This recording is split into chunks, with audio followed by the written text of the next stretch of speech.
Ayyaa lafa tana haadha dhabeen jajjabinas dhabe ashamaa akkam jirtan hordoftoota ayyaantuu asallaa jedhu jalatti argamtan har'a asoosama gabaabduu seenaa dhugaa taatee qabadhee kara keessan dhufee jira. Yaada keessan yaada jajjabina ta'e koomentii jalatti na barreessuu hin dagatina. Akkasuma laayikii, sheerii, sabiskiraayibii godhuudhaan na bira dhaabbadhaa isiniin jedha. Karaa asoosama koyittan deema. Ani kanan asoosama dubbachaa jiru ani ayyaantuu asallaatti. Egaa kaa seenaan kun seenaa dhugaati. Haadha dhabeen jajjabinas dhabe. Harmeen koo boqatanii gaafa guyyaa 3 osoo ijji isaanii hin buruqin eekkamsi badaan ollootaan firootaan obboleewwan koorran narratti ka'uu jalqabe. Gaafa guyyaa 3ffaa gaafa yookaan harmeen koo boqatanii yookaan awwaalamanii gaafa guyyaa 3ffaa ati guddoodha harmee koo kanan dhabe gaafa waggaa 8tti. Garuu yeroo harmeen koo lubbuun jirtu akkuma daa'ima kamuu taphachaa burraaqaa fiigaa tan ture. Egaa kaa gaafa guyyaa 3ffaa harmeen koo lafa kanaa boqatanii eegalee ati nama guddoodha taphachuu hin qabdu ati bishaan waraabii ati qoraan cabsii ati biddeen tolchii naan jechuu jalqaban olloonnillee obboleewwan kootillee akkasuma naan jedhu. Egaa kaani harmeen koo taphadhu fiigi burraaqi kan naan jettu malee koottu naaf hojjedhu guyyaa tokko naan jetteen beektu umuriin kootillee nama saniif gahee miti. Egaa kaa waan hin dandeenye waan humni koo hin dandeenye ol na hojjisiisu qoraan cabseedhu farshoo naqi jedhu biddeen tolcheedhu guyyaan irratti gubatee jira. Guyyaan ofii kootifillee gubadhee oole ni jira. Guyyoota hamtuu, guyyoota limmeexxooftuu, guyyoota baay'ee hadhooftuu dabarse. Egaa kaa kanumaan osoo hin jiru ani barii nama guddoo miti jedhee mormachuus hin danda'u. Kennaa koollee miti nan boo'a. Guyyaa hundaa kara alaalaalaa harmeen koo ni dhufti laata. Kana keessaa na baasti laata jechaa guyyoota hamtuu lammaxxooftuu baay'een dabarse. Egaa kaa kanumaan osuma hin jiru mana haati koo keessaa boqatte keessatti baruus damdamachuus hin dandeenye. Kara mana akka wokootittan sokke kara mana akka wokootitti gaafa sokku akkaawwan koollee akkuma carraa ta'anii dhukkubsatanii mana yaalaa deemanii gaafa yaalamanii kara mana ofiititti deebi'anii akka carraa ta'ee konkolaataan walitti bu'uun ni miidhaman. Garuu lubbuun homaa hin taane. Ani mana daa'imti xiqqishuun jirtutti galee homaa hinaaf hin godhan. Daa'imman malee gurguddaan mana koo keessa ijaa waan hin jirreefi ani manuma intala kootittani fayyee damdamadhee gala kan jedhan manuma intala ofiititti akka wonkoo kun hafan. Egaa kaa'anii obboleessaa hangafa warra kootii kan ta'e baay'ee guddaadha. Anumaayyuu dhaluu nama danda'uudha. Isa jedhee akkasuma akka wonkoo nama guddiste jedhee mana koo keessa galla. Egaa kaa umriin koo waggaa 9 ta'ee jira jidduma kana keessatti. Egaa kaa obboleessi koo sin jira. Baay'ee namoonni baay'een mandara san keessa jiran hunduu yaa hojjettu haraqee yaa baastu farsoo haa naqxu maaltu ishiitti uffata uffisa ofii isheetti haraqee baastee yaa uffattu naan jechuu jalqaban. Egaa kaa maaluman godhuu akkan qabu homumaa hin dandeenye hin danda'u gaafan jedhu uleen na eeggata malee wanti gaariin homtuuyyuu kan na eeggatu hin jiru. Ati hin hojjetta wanti ati dadhabe tokkollee hin jiru. Eessa abbaa keetii ija keetan si balleessaa asittan ibidda kana keessatti si darbaa naan jedha obboleessi koo yeroo baay'ee. Gaafa inni bahu ijoolleen baay'ee gurguddoo ta'an ijoolleen durbaa kan anaayyuu dhaluu danda'an 2 oddoo san keessa jiraatu. Isaanis gaafa inni bahee dhufanii baay'ee natti eekkamu. Sirukunnaa si dabaddabnaa wanna barbaanne fudhannaa naan jechuun na doorsisuun waan mana keessa jiru fudhatanii bahu. Gaafa isaan mana sanii waan jiru guurratanii bahan galgalas immoo uluma santu na eeggata. Obboleessi koo eessa dhaqxee maal ta'ee badee ati nama guddoodhaa waan hundaa to'achuu qabdaa naan jechuun baay'ee natti eekkama. Baay'ee naan lolas baay'ee na reebas. Egaa kaa kanuma hundaa danda'ee abdiin koon kutan gaafa tokko harmeen koo ni dhufti jedhee eegaa ture malee harmeen koo achi nafti jedhee tasuuyyuu hin yaanne. Egaa ka naman itti madhu tokko sin qabu. Firatti madhus tokko sin qabu.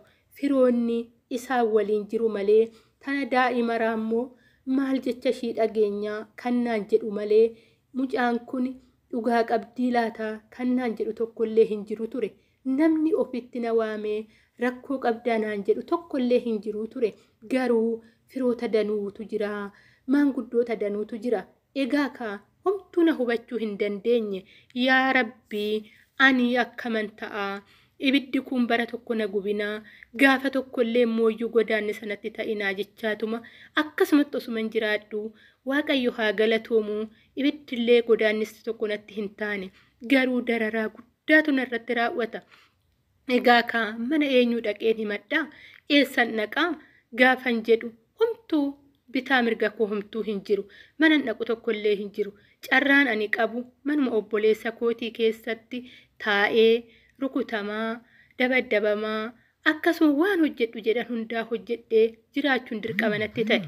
Egaa ka jireenyi kun waa baay'ee nama gooti. Imee namni haadha dhabe hundumatu akkasii laata?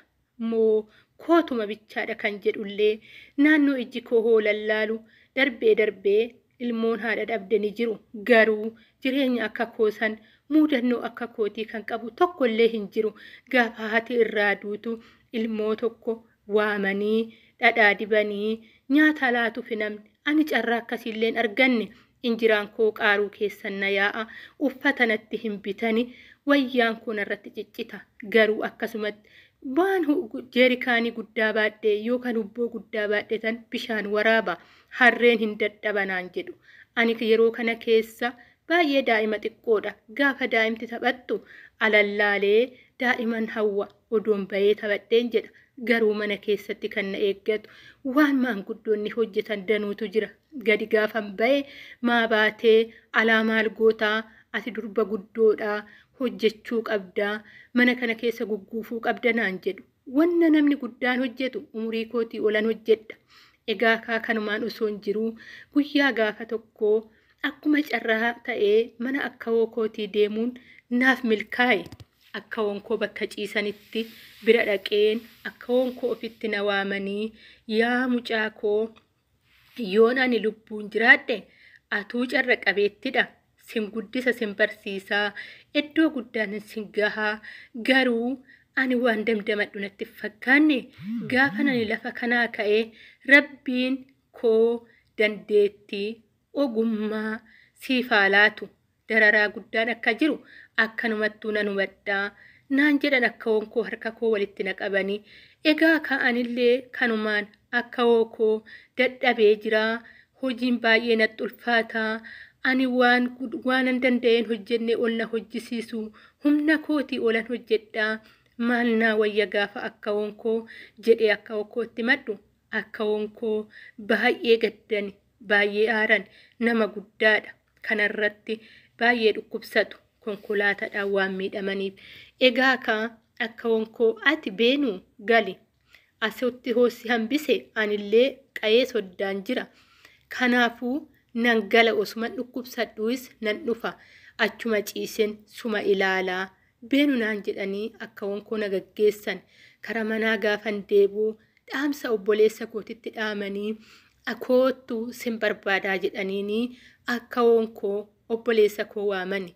Egaa kaa obboleessa kootiin akkawoon koo yaa mucaa koo sin guddisee akkuma si guddise ishiillee baay'een jaaladhaa.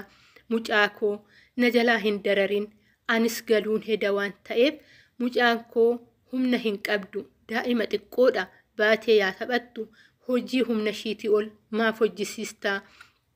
Gaafa akkawoon koo jettuun obboleessi koo kara manaatti gaafa deebi'u baay'ee aaree baay'ee natti boba'ee ati deemtee achitti mattaa maaltu madhu siin jedhe. Ati bar ammas nama guddoodha waan hundaa hojjechuu qabda. Ati nama osoo hin ta'in harreedha naan jedhee obboleessi koo. Ishoo jedheetuman fudhadhe waan godhu waan hin qabneef carraa lubbuun jiraachutu baay'ee rakkachaa ture. Ani lubbuma kanaanuu jiraadhaa laatan jedha yeroo daa'ummaa kootii. Baay'ee dukkana limmixxaa ture. Namni akkanaa jiraa laata? Osoo sin ta'ee hoo akkam gootan umurii kanaan dararaan akkanaa hammeeny akkanaa uleen akkanaa reebamuun hubamuun bakka garagaraatiin darbamuun osoo sin ta'ee hoolaata mee maal gootu yeroo sanitti malallee argachuu hin dandeenye furmaanni ani qabu yookaan carraan ani qabu uluma san danda'ee achi taa'uu qofa natti ta'e.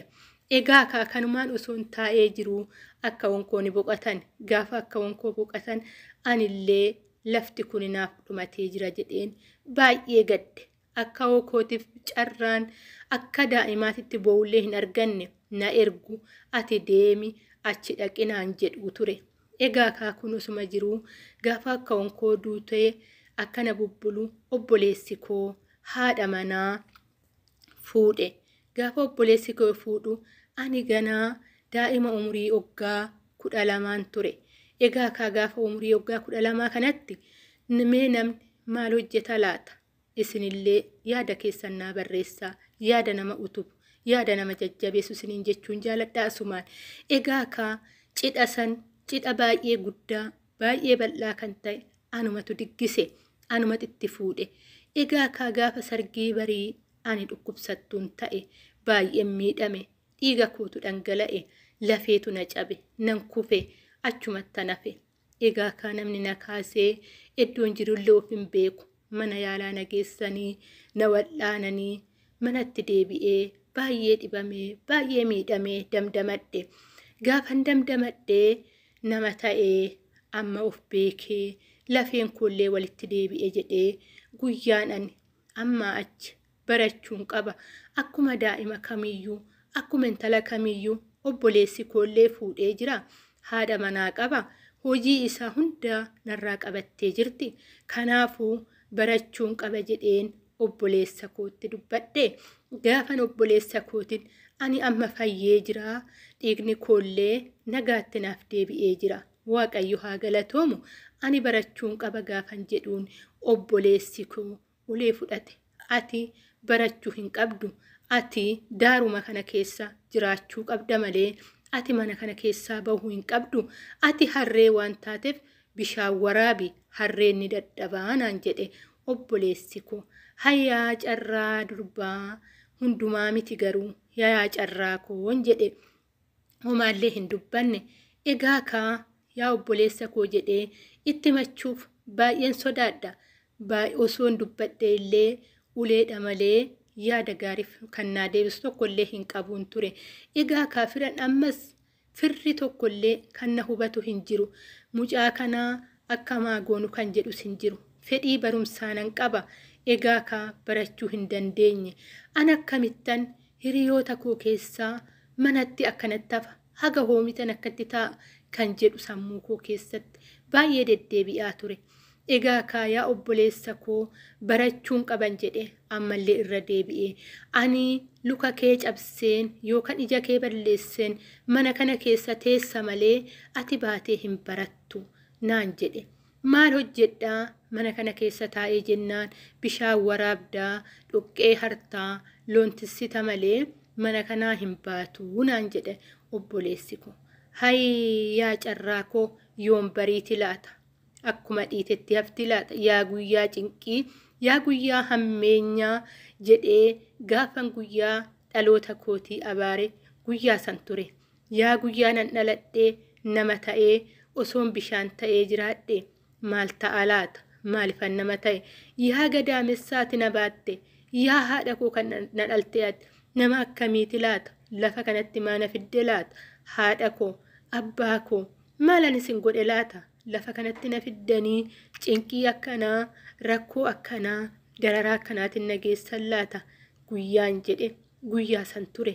Guyyaan baay'ee eessan dhaqaa, mana eenyutan dhaqaa, eenyutan himadha gaafan jedhe guyyaa san ture. Guyyaan of abaare na ajjeesii, lafa kanaa na kaasii, mee bishaan na godhii, hookan mee osoo nan hin beekne ibidda kana keessatti na darbii na gubi jedhee of abaarutti ka'e. Egaa kun hunduu dogongoraadha. Gaarii miti namni of abaaruun edaa dukkanaan booda ifti akka jiru yeroo sannaaf hin gallee ture.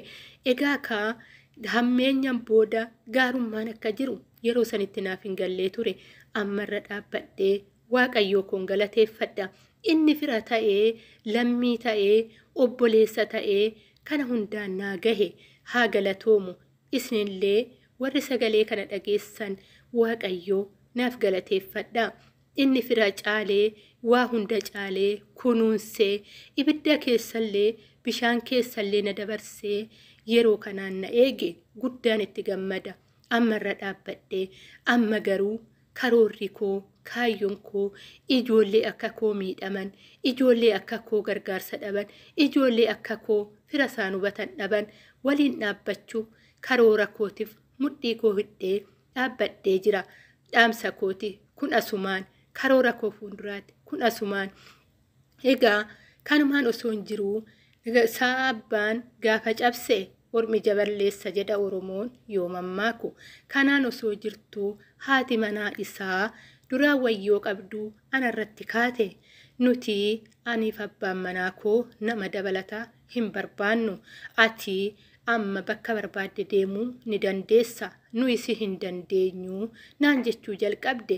Ani immoo asumattan du'a. Yoo du'allee ta'e malee mana kanaa erguyyuu hin deemu. Asumattan guddadhe daa'ima xiqqoo ta'een dhufe. Amma umuriin koo waggaa 12 fi aga ji'oota tokko ji'a 2-3 ta'ee jira. Eessan dhaqaa meenyuun beekaa achi bahee mana haadha kootitti deebi'ee baruu hin danda'u. Yeroo hundaa sagaleen haadha kootii narfuu dura dhufaa. Waan haati koo alaa dubbattu natti fakkaata. Eessan dhaqaa asittan haadha koo dagadhee dararamullee miidhamullee kan jedhu keessa koottan yaade malee ishiitti hin dubbanne.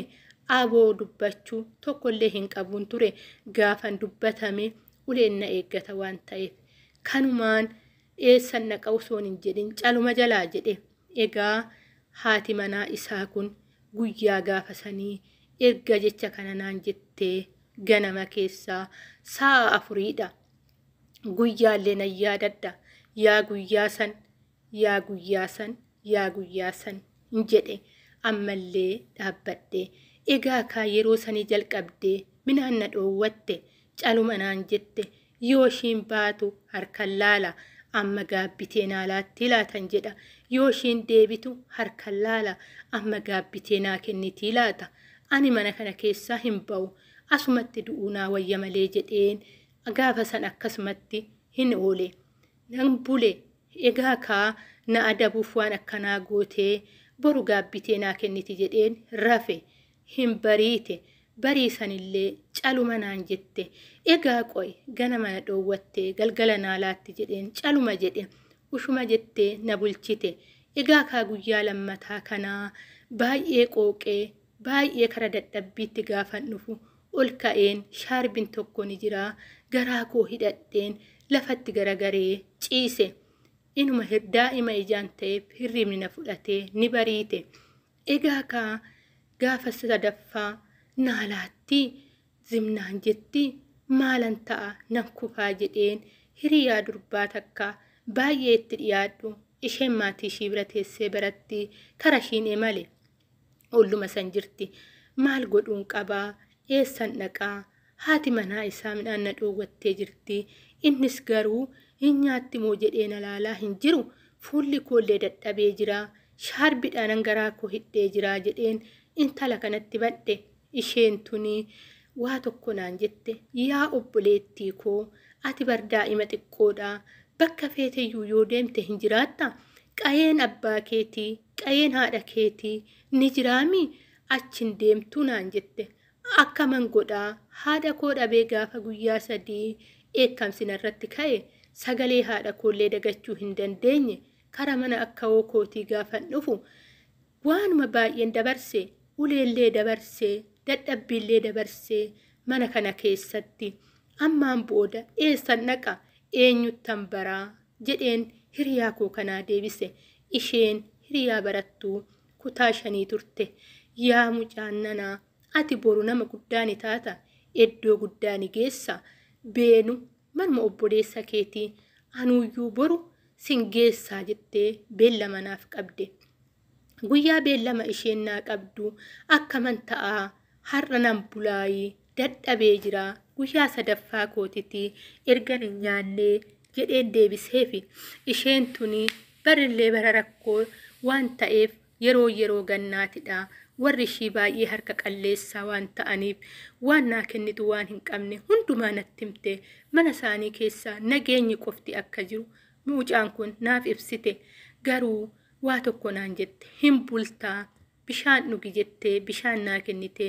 Bishaan dhugee mana obboleessa kootti deebi'e. Gaafan deebi'ullee naa laatti laata jedheen harka ishee laale. Hayyaa haadha ormaa baay'ee garaa jabeettidha. Caluma naan jette nan bule. Obboroo san beellama qaba waan ta'eef ka'ee kara beellama kootii deemuun dirqama natti ta'e osoon hin du'in jedhee ka'ee isheen na fuutee shaarbii kootiin garaa koo hidhee kara mana obboleessa koo yookaan qa'ee maatii kootitti imale. Lafti kun obboroodha, namni lafaa hin kaane. Isheen kara achiin nageessee kara manaatti osoo hin galin na fuula koo duraa kara duubatti deebite. Beenu nagaa ta'e. Guyyaa tokko wal agarraa.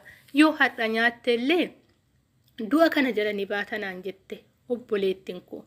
Gaafan kara mana obboleewwassa kootitti imalu hayyaa carraa lafa kanatuyyuu anaaf baay'ee hamtuu natti fakkaate. Egaa kaa obboleessi koollee maal taatee dhuftee maaltu kottu siin jedhee achitti ati baay'ee quuftee jirtaa, ati akkas taatee jirtaa.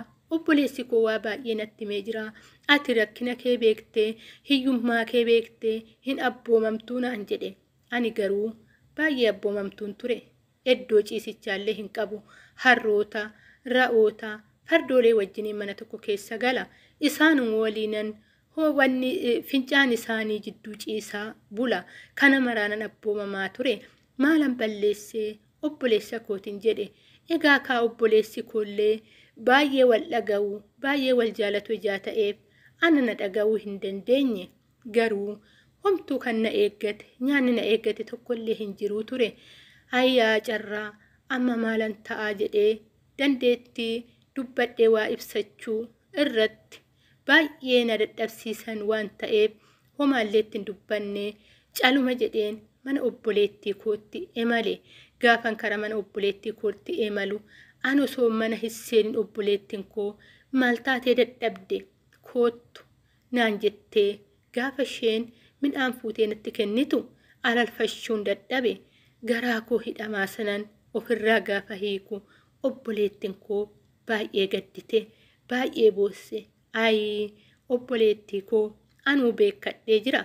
Gaafa obboleessi kee fuudhee carraan ishii maal ta'a akka jedhu anuuyyuu kana sodaachan ture. Isuma santu si qaqqabee naan jette obboleettiin koo. Hayyaa carraa biyya lafaa garuu namni edaa guyyaa rabbiin jedhe malee hin du'u. Xanneen najjeestisee gaafa guyyaa 3 buleen gaafa guyyaa arfaffaa mana obboleettii kootitti nyaata nyaadhe. Yaa jiruu yaa lafaa kaanii gammachuu kaaniif baay'ee miidhaa taate.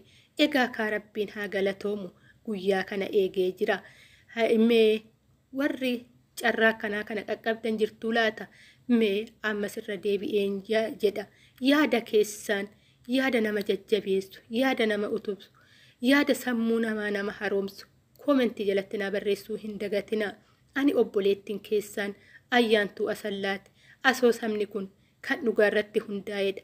Agaa asoosama biraatiin walitti deebinutti nageenyi koo bakkuma jirtanitti sinaa qaqqabu jechuun jaaladha. Hordoftoota koo laayikii godhuun, sheerii godhuun na bira dhaabbadhaa, na jajjabeessaa isiniin jechuun jaaladha. Egaa kaa jaanni kun yookaan asoosamni kun isa dhugaarratti hundaa'edha. Obboleewwan koo qoosaa miti. Jireenya ilma namaa kana fakkaatti. Lafti kun kaaniif gaarii, kaaniif hadhooftuu taati. Egaa kaa rabbiin kan jedhe hundaa hin ta'a jedheen abdiidhaan jiraadhee jedha asoosamni kun. Yoo isinitti tole yaada keessan bal'aa akkanaa barreessitan abdiin qabaa. Asumaan nagaatti.